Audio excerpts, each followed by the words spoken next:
class today, and if you heard that I wrote a book myself entitled How May I Serve, and the inside quote is Memoirs of a Spiritual Waitress. I'm an empowerment coach. A little bit about my background is I had a business, a horticultural business, for about 22 years, which I was very successful at, and I loved it. However, as I evolved in the later years of my business, I knew I had to do something more. I was very fascinated by understanding people and what makes you, you, and what drives you, what motivates you, what's your passions.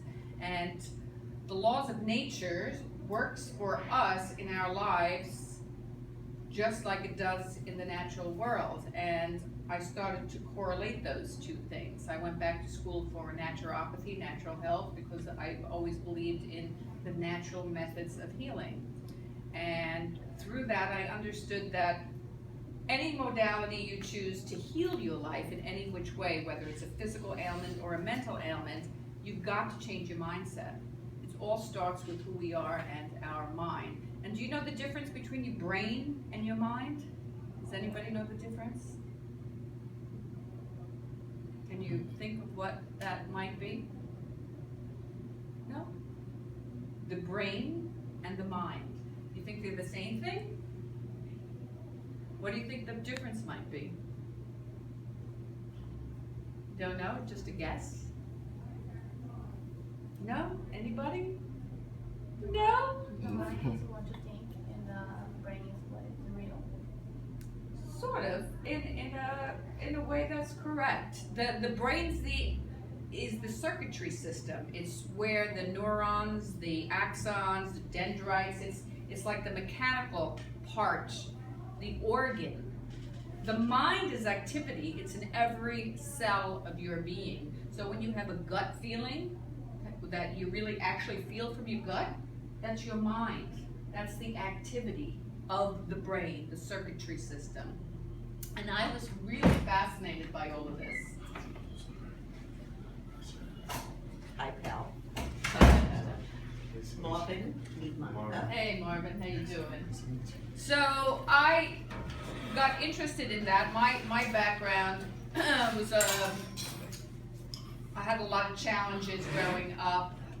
Both my parents were Holocaust survivors. I grew up in a very fear-based home.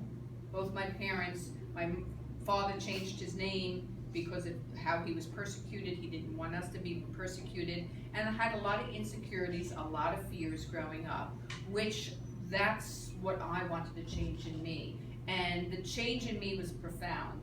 And I wanted to help other people change. And that's why I wrote this book, How May I Serve?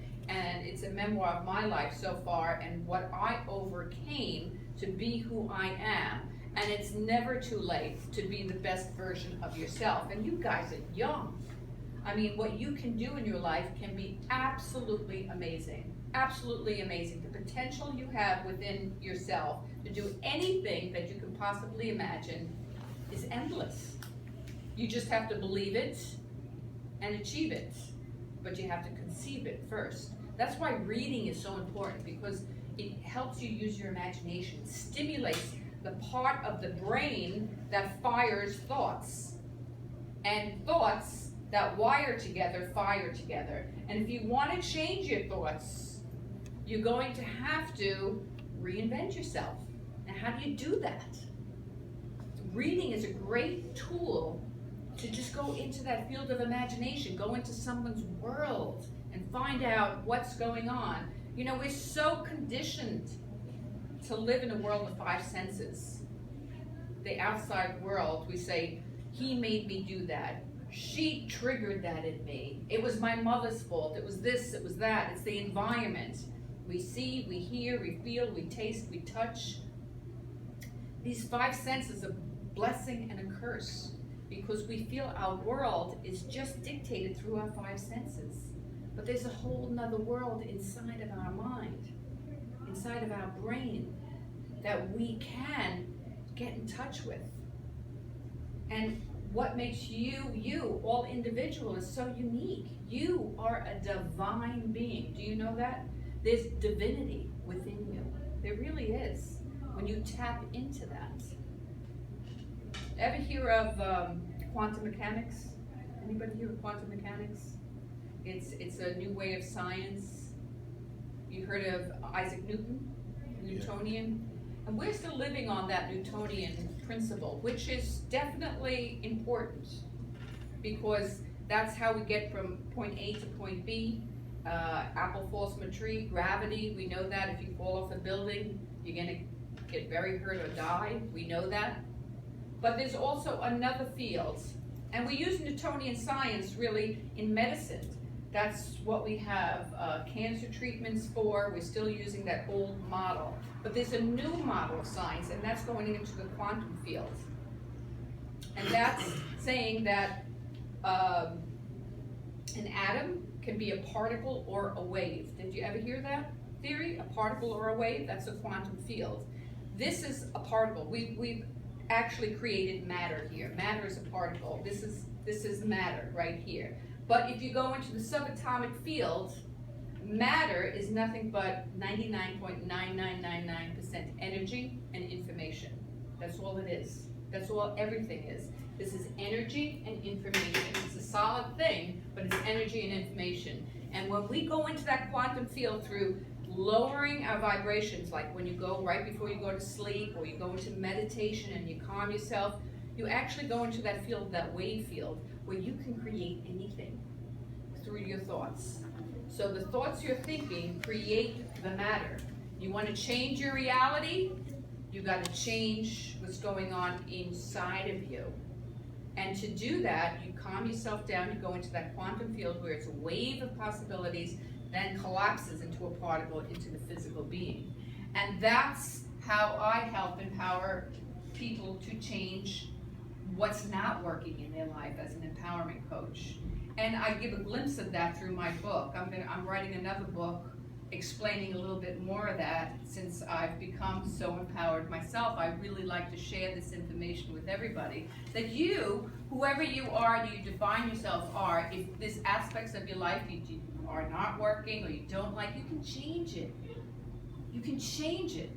We know now, even if you have a car accident and your brain gets damaged, that the brain is plasticity. You can rewire. You can use another tool in the toolbox of your mind to change anything. Anything. Anybody you want to become that cardiologist. You will become it as you work towards it every day. You got to keep the vision in your head. You know, everybody knows who Helen Keller was?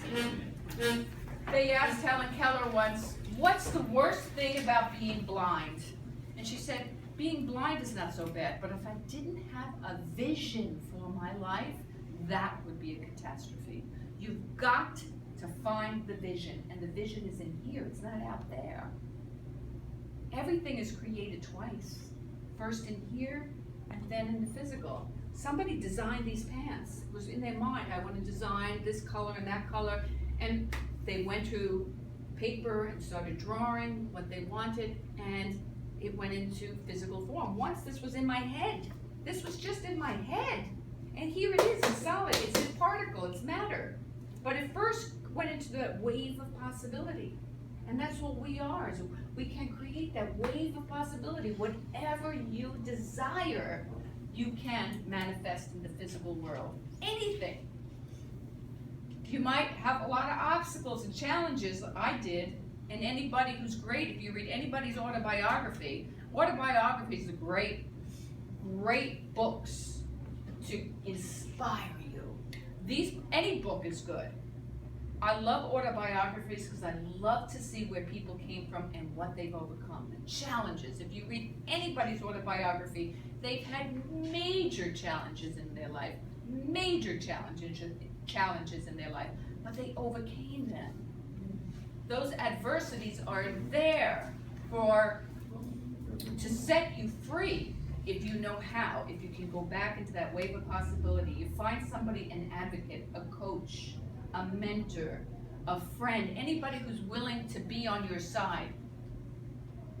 And yeah, you can stop now, that's great, thank you.